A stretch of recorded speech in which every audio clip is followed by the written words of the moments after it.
good to be here and be back. When it comes to immigration, Donald Trump and Kamala Harris are worlds apart. Trump has echoed the words of Adolf Hitler, claiming that immigrants are poisoning the blood of the United States. And it's true. They're destroying the blood of our country. That's what they're doing. They're destroying our country. While Harris has shown empathy for asylum seekers. Most people don't want to leave home.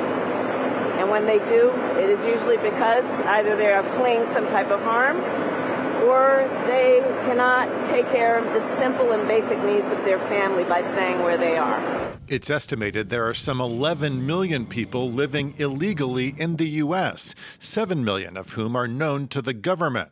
During his first term as president, Trump enacted travel bans on Muslim-majority countries, implemented a policy of separating children from their families at the southern border, and made some advances reinforcing a wall along the U.S.-Mexico border. But if he's elected to a second term, Trump and his allies are promising to go much further, vowing to facilitate mass deportations, using the U.S. military to round up millions of immigrants and send them back to their countries of origin.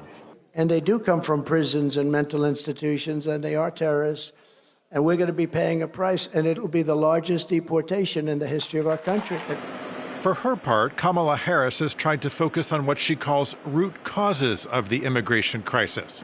As vice president, she traveled to countries such as Guatemala, where she came under some criticism from progressives in her party when she warned would-be migrants that they would be turned back at the border.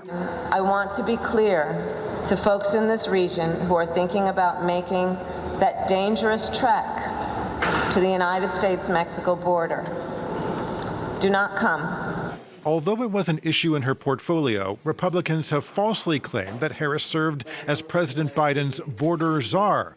But they have correctly pointed to a record number of illegal crossings of the U.S.-Mexico border in the last 3 years.